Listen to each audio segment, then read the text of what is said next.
Welcome to the Bridging Broken to Breakthrough podcast. I am your host, Maria Wingard. Today is a red tent conversation. The title is Saging the Kitchen Hag, or Demons in Disguise. This is part 4 of Interview with a Vampire Redeemed by Jesus series. This is where we're going to continue the conversation with Dorothy, a former pagan practicing witchcraft, specifically vampirism. You're going to hear about all the things that go bump in the night. Now, as practicing Christians, it's important to understand that anything supernatural is either an angel or a demon, even if it appears in the form of a former human being. If it's a former human being that is coming up to you in the supernatural, that is a demon, not a human. So, that being said, let's continue with the interview. So in my home, this was just a little over a decade ago, Okay. I started to have things happening in my home. Now, What mind do you you, mean by that, having things happen in your home? things that I knew were demonic.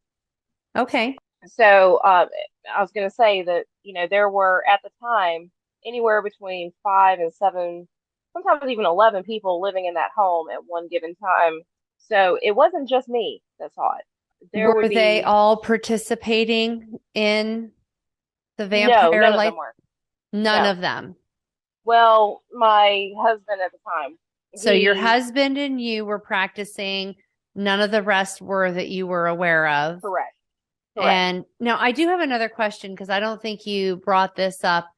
What were you both doing bloodletting to each other, or was No, he just I did not bloodlet.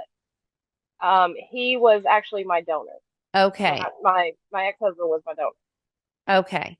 Going back to, well, let me even back up. I already began going back to church at the time. Really? And that, yes. That's So so interesting to me.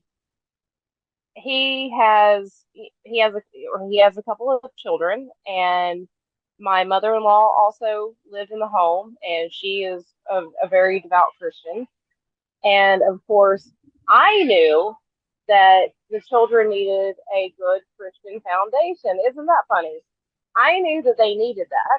So a second ex-husband became your blood donor, and his Hmm. mother was a practicing devout Christian, but she didn't know that there was something wrong other than things were going bump in the night.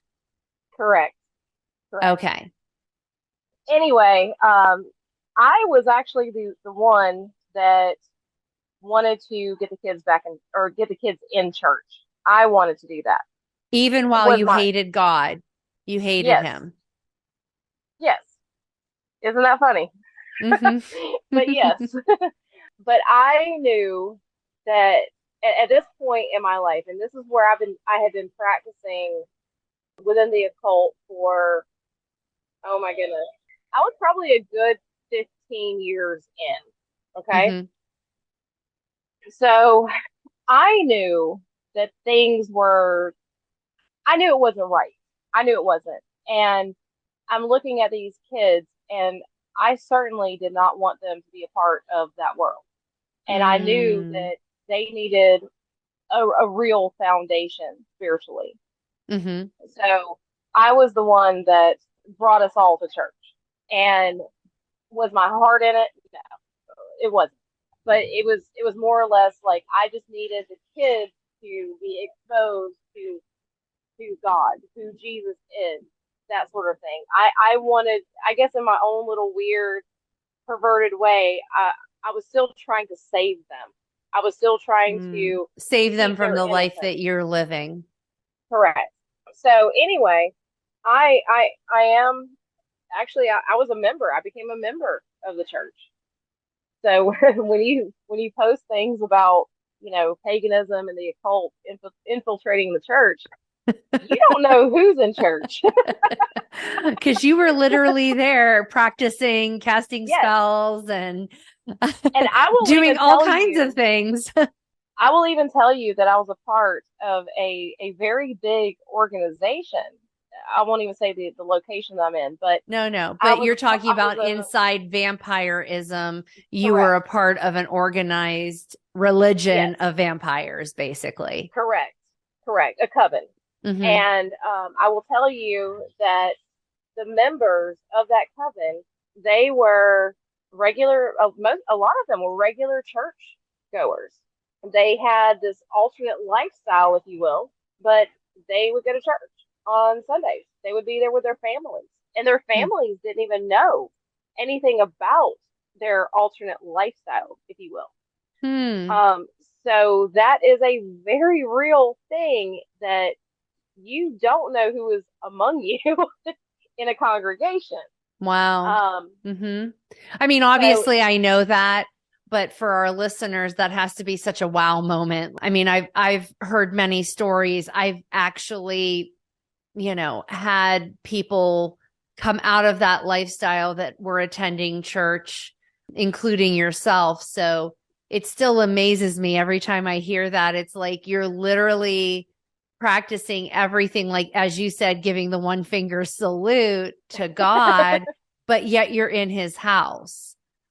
It just correct, seems like, I hate to put it this way, but almost hypocritical. Like, very you're inside the house of the person that you hate with a smile on your face and pretending to want to be there, but you don't really want to be there.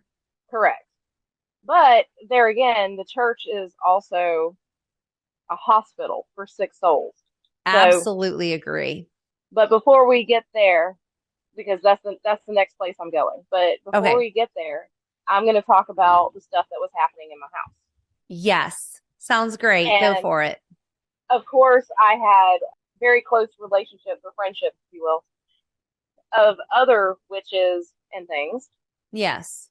I was having this problem with cabinet doors opening. Mm-hmm. Like we're sitting in the living room and a kitchen cabinet door is just opening Mm-hmm. on its own. Mm-hmm. Makes no sense. Mm-hmm. I even had a situation where I had the garage door, or the door coming into the house from the garage. It was dead bolted, like it was locked, and I was home alone for this one, and I knew that I had locked it. And there was a gust of wind. There were no storms or anything like that, but a gust of wind blew it wide open, and that really freaked me out. There were other incidents where I would hear something breathing behind my neck, like Hmm. audibly breathing. My ex mother in law, she had incidents like that occur. And my now ex husband, he was even seeing things that I was seeing at the same time, these little orbs just floating around the room in our bedroom at night. I even woke him up, and or I thought I was waking him up. I'm like, "Did you see that? Did you see that?" And he's like, "Oh no, I saw it. There were three orbs just dancing around our bed." Hmm. Mm-hmm. Um, there were many. I have many stories. Even the children have stories. Right. And And I can so, say, I mean, I've had that as a Christian. When I was under some warfare, I had a bedroom door slamming shut and, we came and, gutted those things out. And I believe, honestly, a lot of that comes in through sexual sin, and a lot of the vampirism was truly sexual sin. Um, though it can come in a lot of different forms. I mean, obviously you had over and above the sexual sin was the idolatry and serving another master. right, But in my house, my ex-husband had an adulterous relationship along with pornography, and it just unleashed hell in our home. And I had the door slamming shut. I had a cat literally materialize and then completely disappear into thin air. oh wow, I've had the orbs. People like to sit there and talk about ghosts, and ghosts are just, I mean, you and I both know it, ghosts are demons. I literally I've heard had my, ghosts. I literally heard my son run across the floor and giggle, and he wasn't home. And you know your own child, you know their laugh, you know how they run, you know how they sound. And it literally mimicked my son. And so I totally get what you're saying, but it can happen to practicing Christians, not just, I mean, those are just tormenting things that are trying to find a way to stay. But go ahead. I didn't mean to interrupt Well, you. for our household, it was tormenting Hmm. because it's a little creepy. I mean, I'm just saying, it's a little creepy.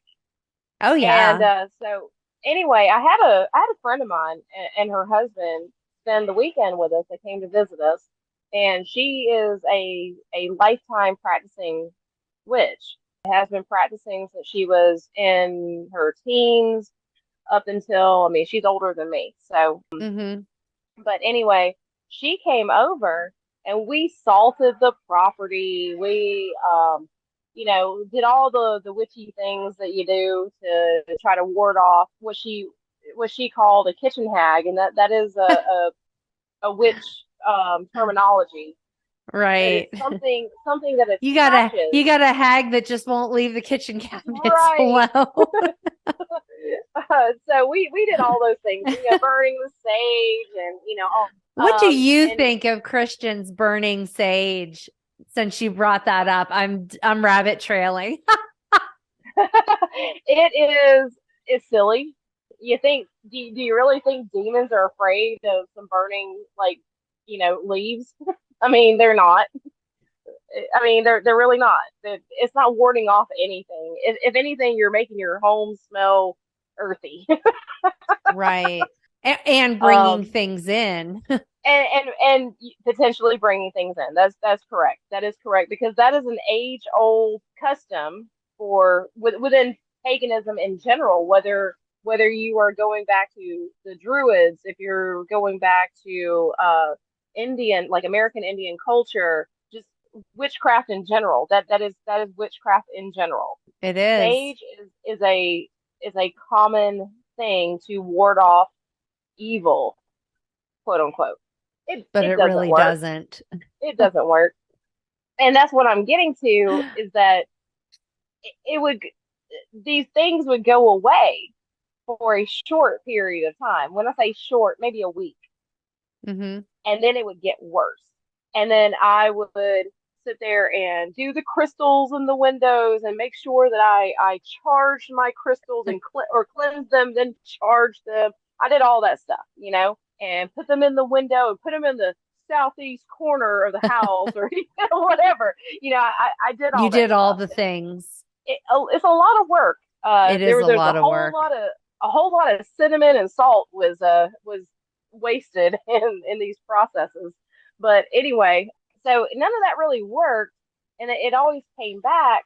I am grateful you have decided to come walk a mile with me, your host, Maria Wingard, on the Bridging Broken to Breakthrough podcast for our Red Tent conversations. To find out how Jesus bridges broken to breakthrough and to listen to past episodes, please visit hopewillarise.com. And thanks for listening today.